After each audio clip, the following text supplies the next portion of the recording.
विद्यार्थी मित्रांनो, आपण आपला आता पुढचा क्वेश्चन सुरू करतोय. आपला क्वेश्चन नंबर आहे 8. तर अगोदर आपण क्वेश्चन समजून घेऊ, मग नेहमीप्रमाणे आपण आन्सर सॉल्व करणार आहोत. 8वा क्वेश्चन अगोदर समजून देतो. क्वेश्चन तुमच्याकडे नसेल तर हा क्वेश्चन तुम्हाला लिहून घ्यायचा आहे. ठीक आहे. क्लासच्या विद्यार्थ्यांना मी हा क्वेश्चन ग्रुपवर सेंड केलेला आहे,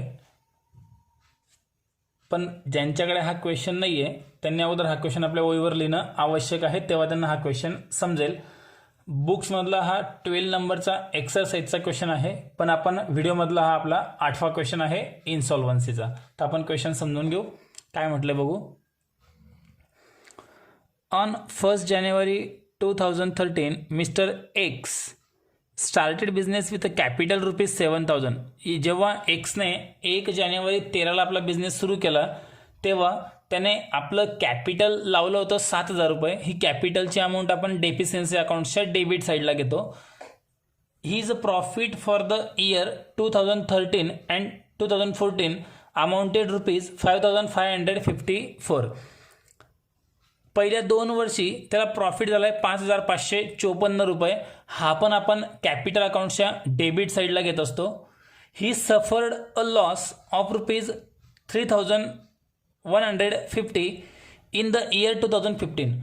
2015मध्ये त्याला लॉस झालेला आहे ₹3,150. हा आपण घेत असतो डेफिशियन्सी अकाउंटच्या क्रेडिट साईडला. He is a total drawing up to 31 December 2015 were ₹9,000. आणि त्याची एकूण टोटल ड्रॉइंग आहे 31 डिसेंबर 15 पर्यंतची ₹9,000. ही पण अमाऊंट आपण डेफिशियन्सी अकाउंटच्या क्रेडिट साईडला घेतो. म्हणजे बघा, हा जो वरती पॅरेग्राफ तुम्हाला दिलेला आहे 3 ओळींचा, या पॅरेग्राफमध्ये 2 अमाऊंट डेफिशियन्सी अकाउंटच्या डेबिटला घ्यायच्या आहेत, कॅपिटलची आणि नेट प्रॉफिटची, आणि 2 अमाऊंट, एक लॉस आणि एक ड्रॉइंग डेफिशियन्सी अकाउंटच्या क्रेडिटला घ्यायची. ठीक आहे. ही जी वरची ओळ आहे ती इग्नोर करा, ती मागच्या क्वेश्चनची आहे. आपला क्वेश्चन इथून सुरुवात झालेला आहे. पुढे, from the following figure statement of affairs and deficiency account of mister x. आपल्याला काय करायचं आहे, स्टेटमेंट ऑफ अफेअर्स आणि डेफिशियन्सी अकाउंट इतकं आपल्याला शो करायचं आहे, दाखवायचं आहे. तर आपण कोणता बॅलन्स कुठं येतो ते टिक करून घेऊ. कॅशवर काही ॲडजस्टमेंट कधीच नसते, लिस्ट ई मध्ये आपण ट्रान्सफर करतो, लिस्ट ई मध्ये घेऊन टाकू.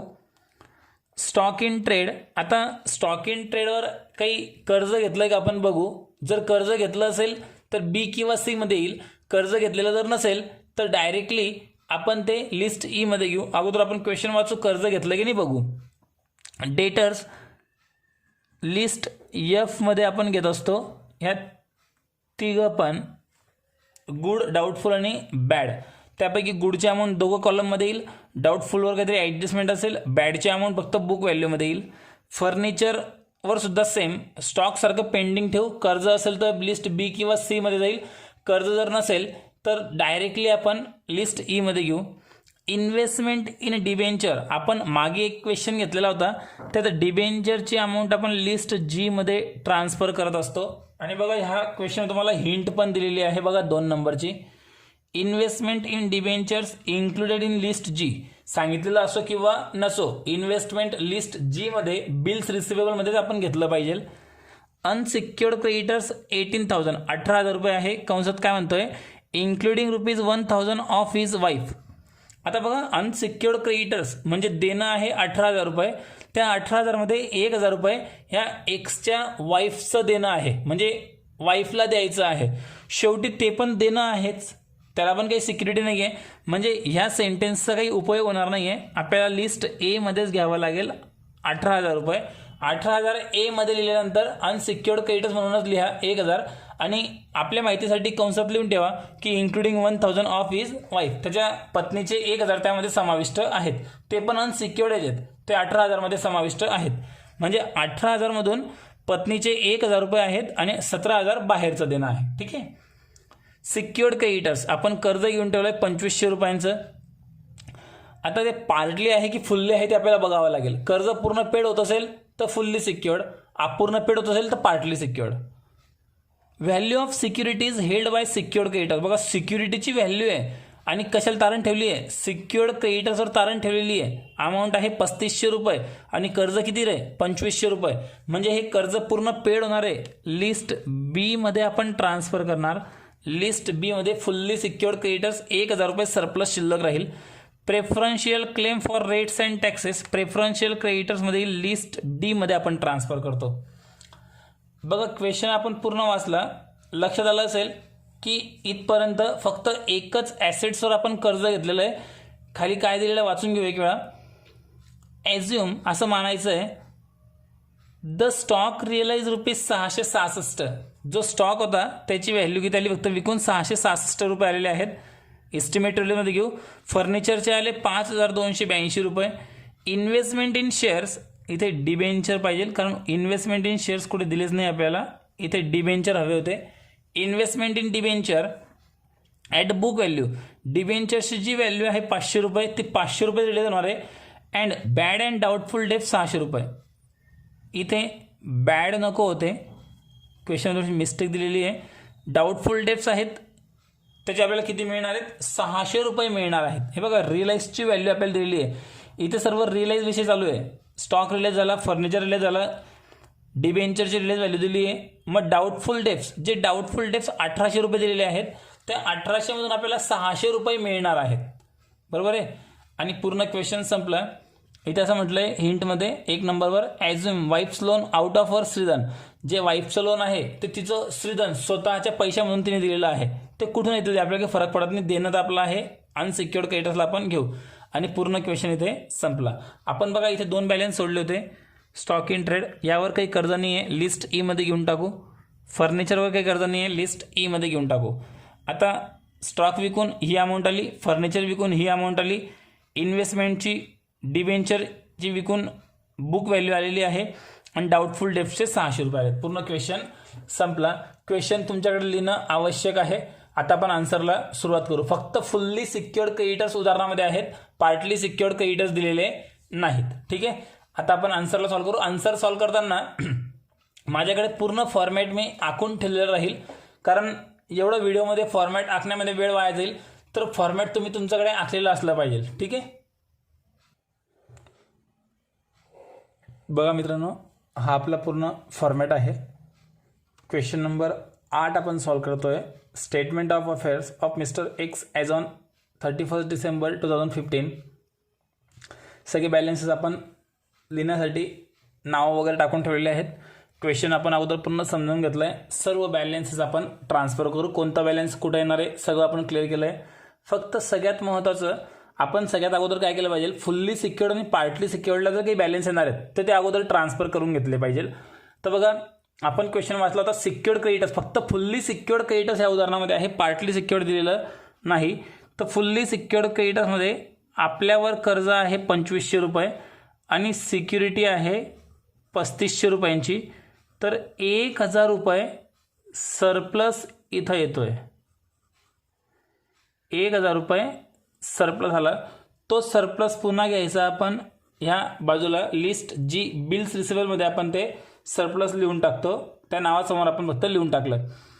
पार्टली सिक्युअर्ड क्रेडिटर्स ह्या उदाहरणामध्ये काहीच दिलेले नाहीत. आपलं काम थोडं सोपं झालं. आता आपण पद्धत काय आहे, लिस्ट बी आणि लिस्ट सी अगोदर पूर्ण सॉल्व्ह करतो आणि मग आपण सर्व बॅलन्सेस एक सोबत सगळे सॉल्व्ह करतो. सुरुवातीपासून क्वेश्चन आता लक्ष द्यायचं आहे. क्वेश्चन तुमच्याकडे असेल बघा. आता सगळ्यात पहिले 1 जानेवारी 13ला एक्सचं कॅपिटल दिलेलं आहे आपल्याला 7000 रुपये. स्टार्टिंगलाच दिलं आहे बघा. ते 7000 रुपये कॅपिटल आपण डेफिशियन्सी अकाउंटच्या डेबिटला घेतलं सांगितल्याप्रमाणे. सर्व मी अगोदर समजून दिलेलं आहे. यानंतर प्रॉफिट आहे पहिल्या 2 वर्षांचं 5554 रुपये. प्रॉफिट इन बिझनेसमध्ये घेऊ 5554 रुपये. यानंतर तिसऱ्या वर्षाचं लॉस आहे 3150 रुपये 2015चं. लॉस इन बिझनेसमध्ये घेऊ 3150 रुपये.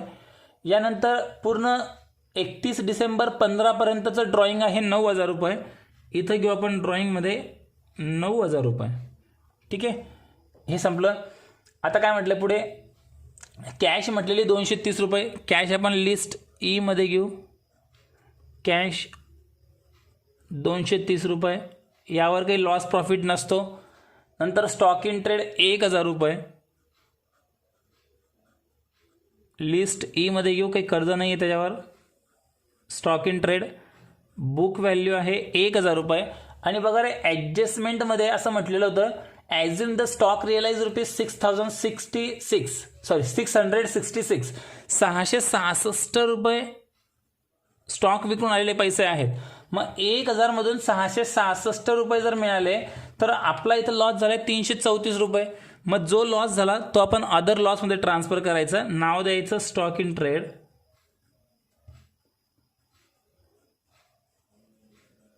स्टॉक इन ट्रेड आपण अमाऊंट इथे घेणार 334 रुपये. 334 रुपये लॉस झाला तो इथे लिहिला. फर्निचर पुढे काय म्हटलं बघा, ॲडजस्टमेंटला फर्निचर पण स्टार्टिंगला आपण बघू. डेटर्सची अमाऊंट दिलेली आहे, इथं घेऊ आपण बुक डेट्समध्ये. काय म्हटलंय, गुडची अमाऊंट आहे 7000. गुड म्हणजे चांगले कस्टमर की जे 7000चा माल घेऊन गेलेले आहेत आणि 7000 रुपये उधारी पूर्ण जमा करतायत, काहीच इथे त्यांचा लॉस झालेला नाही. पुढे डाऊटफुलचे 1800 रुपये दिलेले आहेत. आणि ॲडजस्टमेंटला बघा, स्टॉक रिअलाइजची अमाऊंट दिली आहे, फर्निचर रिअलाइजची अमाऊंट दिली आहे, इन्व्हेस्टमेंट डिव्हेंचरची रिअलाइज व्हॅल्यू दिलेली आहे, डाऊटफुल डेप्टची रिअलाइज व्हॅल्यू दिलेली 600 रुपये. रिअलाइज व्हॅल्यू लक्षात घ्या, ही डाऊटफुल बुडालेली अमाऊंट नाही. डाऊटफुल तर ऑलरेडी 1800 होती, त्यातनं 600 मिळाली. 1200 रुपये इथे बुडालेले आहेत, ते आपण बॅड डेट्समध्ये नोंद करतो. बघा मुद्दा म्हणून मी ते कंसात लिहून ठेवलं. अजून 1200 रुपये, 1800 पैकी 600 मिळाले, 1200 रुपये लॉस होणार आहे. आणि बघा पुढे बॅड पण म्हटलेले आहेत 1500 रुपये, ते फक्त बुक व्हॅल्यूमध्ये येतात. हे पैसे बुडालेले मिळणार नाहीत. इथं घेतले आपण 1500 रुपये. म्हणजे बघा एकूण लॉस झाला किती, डाऊटफुलचे 1800 मधून 600 मिळाले, 1200 रुपये लॉस आणि ह्या 1500 रुपये पूर्ण लॉस. एकूण 2700 रुपये लॉस पूर्ण झाला. डेटर्सवर त्याला आपण नाव दिलं, बॅड डेट्समध्ये ट्रान्सफर झाले. त्यानंतर फर्निचरची व्हॅल्यू आहे 5564 रुपये. लोन नाही, फर्निचर अमाऊंट आहे 5564 रुपये बुक व्हॅल्यू. आणि रिअलाइज व्हॅल्यू बघा 5282 रुपये. 5282. आता बघा इथे लॉस झाला आहे आपल्याला 5584 मधून फक्त 5282 रुपये वसूल होत आहेत. 282 रुपये लॉस झाला आहे. जो लॉस झाला तो आपण डेफिशियन्सी अकाउंटच्या क्रेडिटला घेतो. फर्निचर 282 रुपये, 282 घेतले. यानंतर इन्व्हेस्टमेंट इन डिबेंचर्सची 500 रुपये अमाऊंट आहे. इन्व्हेस्टमेंट इन डिबेंचर्समध्ये घेऊ 500. आणि ॲडजस्टमेंटला बुक व्हॅल्यूज त्याची रिलीज झाली असं म्हटलेलं आहे.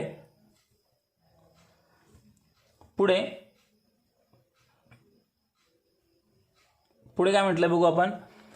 अनसिक्युअर्ड क्रेडिटर्स आहे 18000 रुपये. इथे लिस्ट ए मध्ये आपण नाव टाकून ठेवलंय 18000.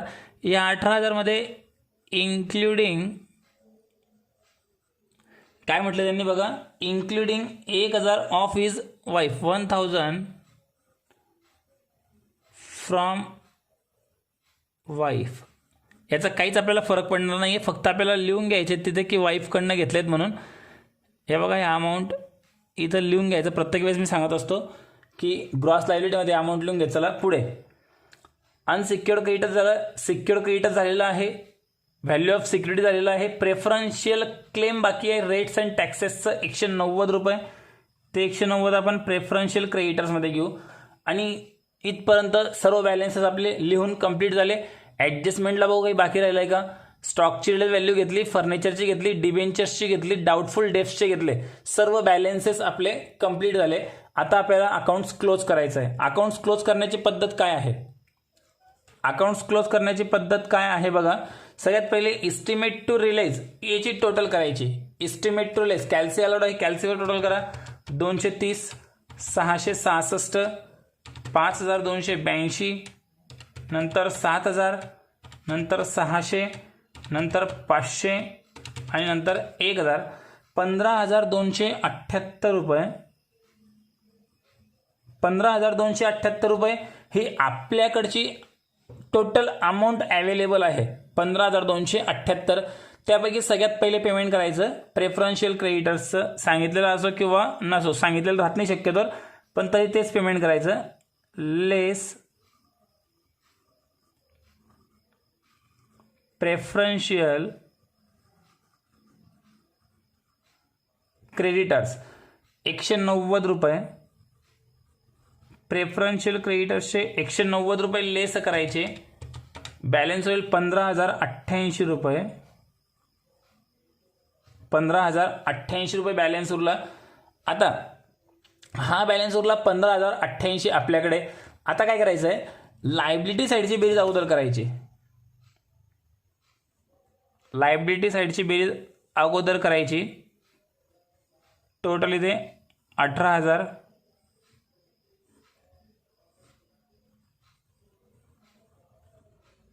टोटल. या 18,000 मधून 15,088 जे आपल्याकडे अवेलेबल आहेत ते लेस करायचे. 18,000 मधून काय करायचे, जे आपल्याकडे 15,088 रुपये अवेलेबल आहेत ते लेस करायचे. तर इथं बॅलन्स उरतोय 2,912 रुपये. याला आपण नाव देत असतो लिस्ट एच डेफिशियन्सी. याला आपण नाव द्यायचं लिस्ट एच डेफिशियन्सी 2,912 रुपये. बघा ह्याप्रमाणे. आता ही जी अमाऊंट आहे अदर प्रॉफिटमध्ये घ्यायची. लिस्ट एच डेफिशियन्सी 2,912 रुपये.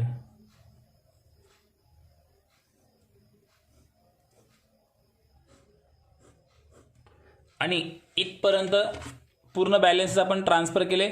जर डेफिशियन्सी अकाउंटची टोटल जर बरोबर असेल दोघी साईड तर आपला आन्सर बरोबर. टोटल करून घेऊ.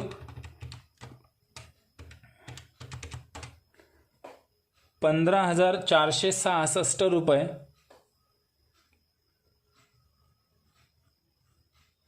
Debit side. क्रेडिटला बघू तेवढी अमाऊंट येते का. 3150, 2700, 9,334, 282, 15,466 रुपये. दोघी साईड बरोबर येत आहेत. आपला आन्सर बरोबर. आणि पूर्ण क्वेश्चन इथे संपला. तुम्हाला आन्सर दिसण्यासाठी बघा मी थोडंसं व्यवस्थित ठेवतो. इथपर्यंत तुम्हाला पूर्ण आन्सर दिसतंय बघा. आन्सर आपलं फायनल.